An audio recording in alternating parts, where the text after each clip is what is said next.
2100 साल का है। मतलब कई लोगों ने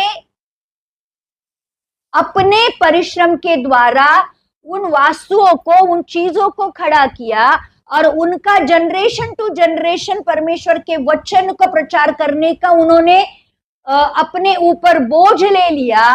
और आज बहुत सारे मसीह लोग इसलिए बहुत सारे लोग इसलिए मसीह के पास आए क्योंकि किसी ने एक अच्छा काम उनके जीवन के द्वारा शुरू किया। जब हम छत्तीसगढ़ जाते हैं, जब हम राजस्थान जाते हैं, तो देखते हैं कि बहुत सारे मिशनरीज है जो मर गए, जो कोई इंग्लैंड से आया था, कोई अमेरिका से आया था, कोई स्पेन से आया था। उन्होंने अपने देश को छोड़कर इंडिया में आकर मिशन का काम किया और उसके द्वारा अभी तक जो काम उन्होंने 100 साल पहले शुरू किया था, आज भी उस मिशन के द्वारा लोग परमेश्वर के पास आए। तो किसी ने बीज बोया था, लेकिन आज कटनी कोई और कर रहा है। और ध्यान रखना, परमेश्वर सबको उसका प्रतिफल देने वाला है। आगे देखते हैं, हम आखिरी वचन में आ गए, सामरी स्त्री के जीवन के मतलब सामरी स्त्री के उस भेंट के दौरान अब क्या होता है देखते हैं।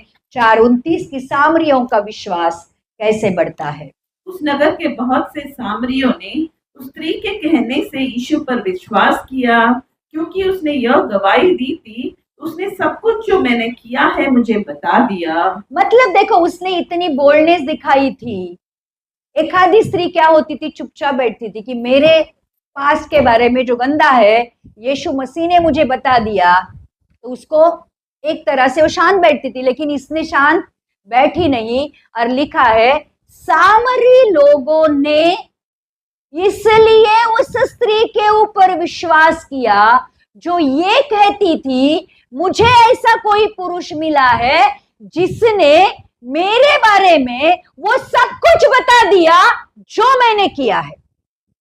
क्यों सामरी लोगों ने विश्वास किया कि जो कुछ भी पाप मैंने किए हैं उस सारे पापों के बारे में यीशु मसीह ने मुझे बता दिया है। और ध्यान रखना कि उस स्त्री के वैसे देखा जाए तो कोई प्रमाण नहीं है कि वो व्यभिचारिणी थी या ये थी वो थी। उसके सिर्फ जो 5 पति है और एक जिसके साथ वो रहती है वो उसका पति नहीं था, उसके द्वारा अनुमान लगाया जाता है। और वो 12 बजे के मतलब दोपहर में जब पानी भरने उस कुएं पर आती है, उससे पता चलता है कि वो बाकी नगरवासियों से मिलना नहीं चाहती, उनको अवॉइड करना चाहती थी, इसलिए शायद उसका